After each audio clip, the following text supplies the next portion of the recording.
Three Oaks Bed and Breakfast is a historic home in the sleepy town of Marshall, Texas. It is home to Mike, who has had many experiences with the spirits that reside in that home. What we know of the history is this house was originally built by P.G. Whaley in roughly 1895, I believe. He was the son of a plantation owner, and he later went on to form Logan and Morley Hardware downtown here. In the early 1900s, he turned the house over to his daughter when she married Sam Wood. Oddly enough, the Wood house is the other bed and breakfast here in town. So the two houses are connected by marriage. As far as the things we've run across in this house, we've added a bunch of things to it. Everything that comes in here seems to quiet down and take over the background of the house. There are a number of things that have happened to us. Most notably, when we first moved in, is we had a crew of guys from Shreveport that were unloading an 18-wheeler that we had all our stuff in. And they're moving stuff back and forth, and I started grabbing boxes from them and setting them in different spots. And from behind me I hear this voice saying, "Now don't you help them boys, they've already been paid." And I knew right away that it was Mr. Whaley. I went, "Yes, Mr. Whaley," and quit helping him. And what we figured out was a small child left an impression in the pillow and the magnolia in there. And the only reason we figured out it was a small child is we got a whiff of cooking. So we figured that's what it was. Evidently the same small child moves from that room into this room and occasionally leaves sticky handprints on the mirror in there. Where the mirrors are in the dining room used to be like portieres or French door or something like that, because that what we call the Ginocchio up there used to be the men's smoking parlor, the best we can come up with. So that at one time was open. So the ghosts are still going through there, it doesn't matter. Yeah. Let's see, what else has happened in here? We've had guests tell us that they've had somebody pat them or brush their hair in the middle of the night. We've had them, they don't pull blankets down, they put them up on you. Yeah. They pull blankets up on you. So These are friendly ghosts. They're friendly ghosts, yeah. Lots of people have been in and out of this house and lived here and possibly died here. And yeah, a few of them have died here. You have to remember that before funeral parlors, people had their funerals at home. That's what your parlors were. After they came in with funeral parlors, then suddenly it became, instead of a parlor, it became a living room. Yeah. That makes sense. I guess now we're going to go on a tour of the home, and then we're going to start our investigation. So that's going to be exciting. All right. Let's get a tour. Welcome to Three Oaks. This is the main entranceway. We have bedrooms off to each side. We have a full parlor in there. Magnolia. Paul Whaley Wood Jr. was actually born in this room. Wow. And the sun porch was added on as a playroom for him. And that would have been in the early 1900s, like somewhere around 1910, I believe. This back here is what we call this slender Victorian. And at one time, this was at least 2 rooms. And as far as things that have happened in this house, the majority of them seems to be between these 2 rooms and this circle right in here. Yeah. It goes into the magnolia and out into the dining or into the parlor there, and back around here. Well, I guess we're going to start exploring. Yeah. And thank you so much, Mike, for the tour and the history. And it's such a beautiful home. And you and Donna did such a great job with this house. So. Yeah, she did it. All I did was put stuff where she told me to. True that. True that. So, all right, let's get started.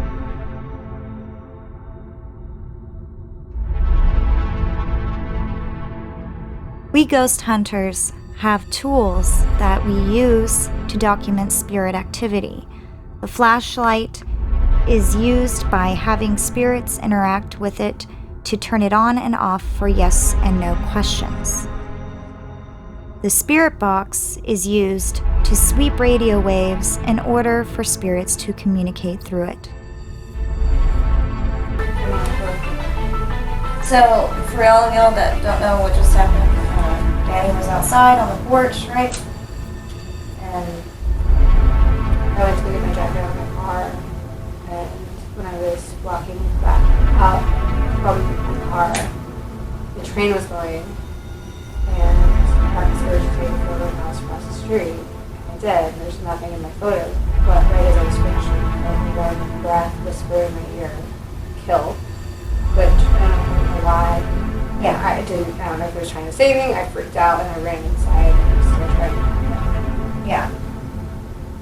It was really unnerving. Yeah. I didn't feel like anything was trying to hurt me. I just felt startled, very startled. Yeah.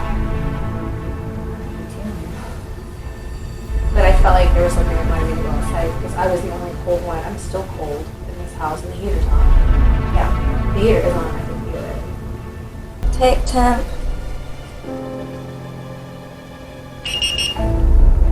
It is 68 degrees, which isn't much of a drop at all from before. It was 70 earlier, but it's not super chilly or anything. All right, Janie. I'm so cold. You want me to engage the view? You want to? Okay. I'm gonna get that other tripod.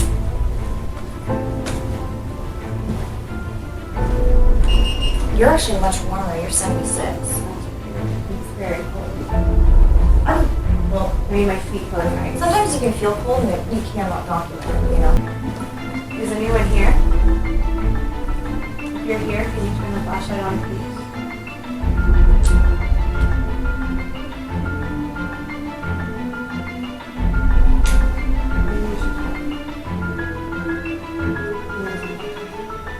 Hey guys.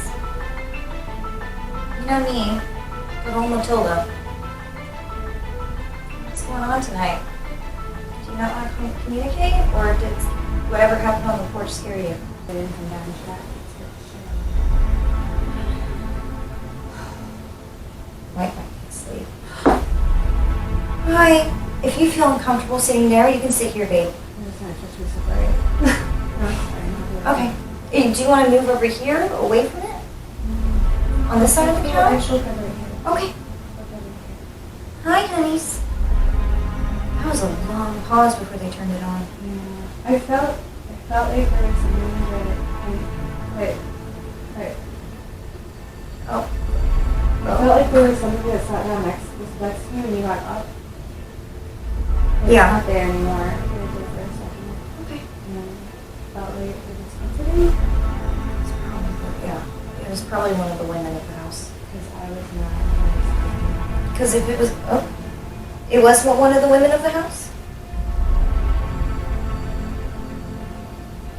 Can you turn on more if it was one of the women in the house? I know it takes a lot of energy out of you. Just take your time. We have all night.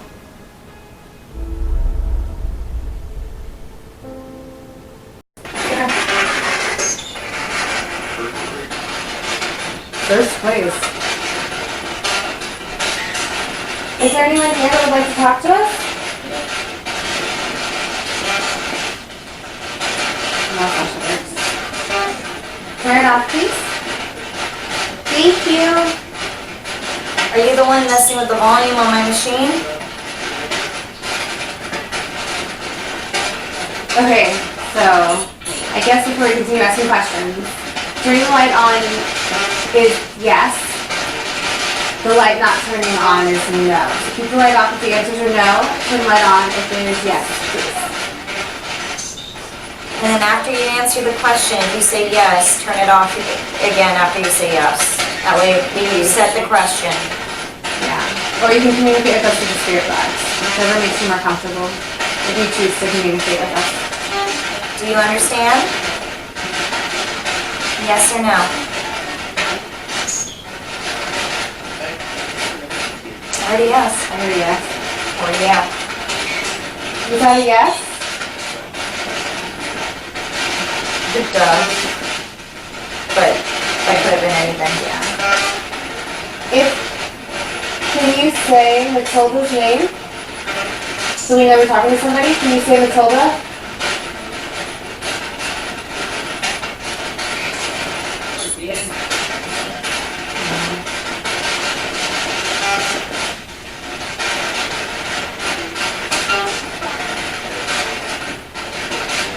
Who are we speaking to?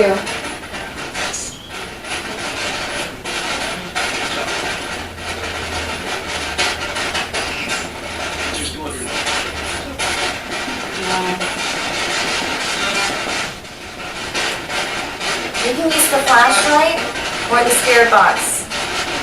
If we're having trouble hearing you on the spirit box, we can always just move to flashlight only. Is anyone here? Did too many people come back to me? Huh? Did too many people? One at a time, please, if there's more than one of you talking.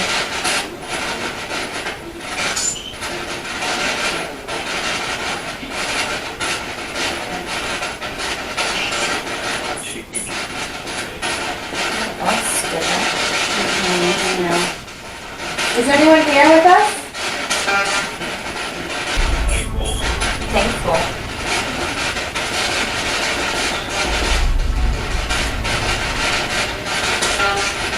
You gotta talk real loud and clear to that thing, or else we don't know if it's you or something else. Is there someone here? You guys to talk to us?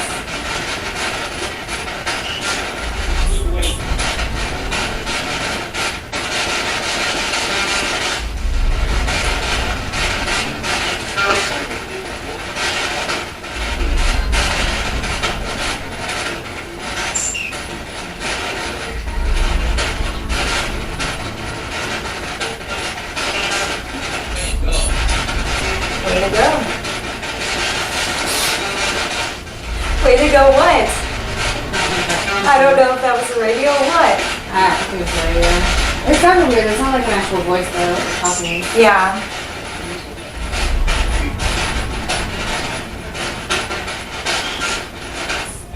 Like, I don't feel like anything from it either. What do y'all want? So we move to another room? Do you want us to move to another room? Say yes. It wasn't definite for me. Changing? You want us to change rooms? Which room should we go to?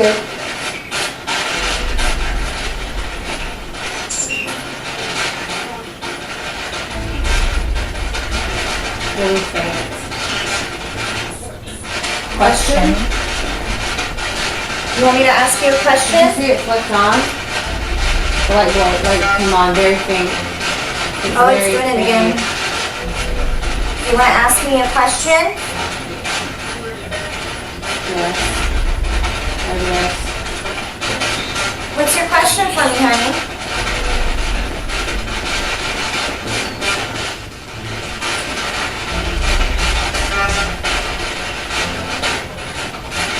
You gotta speak up.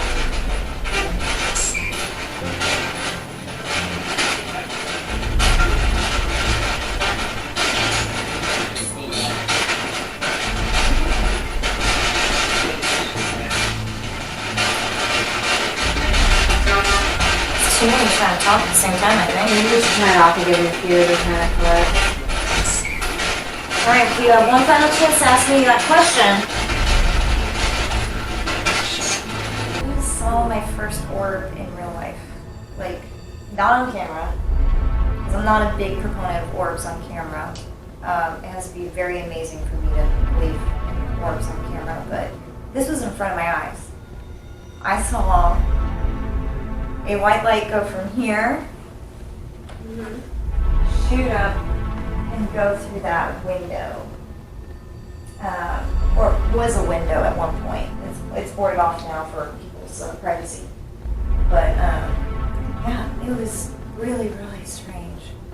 Because I knew instantly it wasn't a bug because I didn't feel any wings, I didn't see any wings, I didn't feel like you would have known it was. I would have known it was a bug. That's my take on that. And it was just bright, like, you know that exposure photography where they do like the slow exposure with lights? Yeah. That's what it looked like, but in real time. It was freaking weird. But, yeah. it didn't really scare me. It was just kind of like, I was just in shock for a second. And I was like, okay, cool. Saw my first orb. Is there anything here that wants to speak with us? If so, turn the flashlight on, please. Okay, can you turn it off, please? Thank you.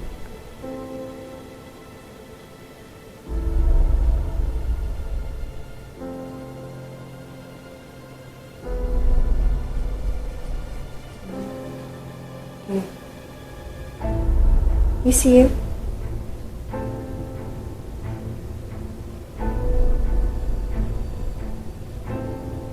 Are you hiding in here?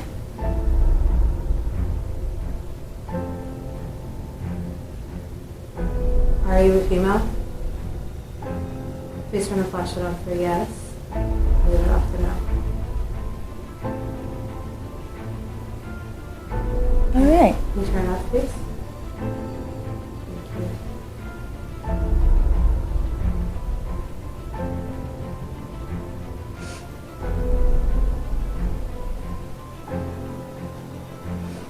Are you one of the tenants that used to live here?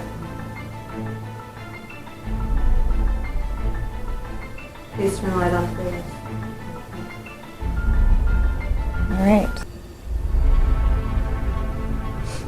Did you die in this house? Turn the light off for yes. Leave it off for no.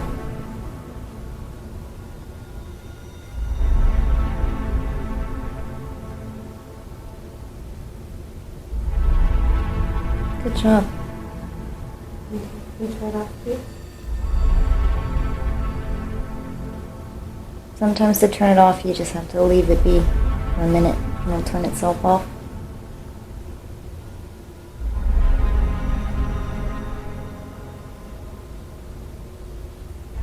Good job.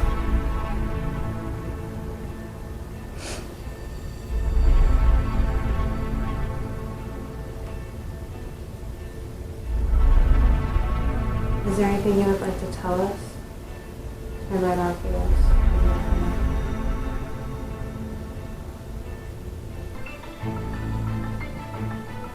Okay, well, if you're done, I understand. Our investigation was cut short due to a long, looming silence that fell over Three Oaks. We received no more responses after our encounter in the Magnolia Room. Did we scare them away, or did something else?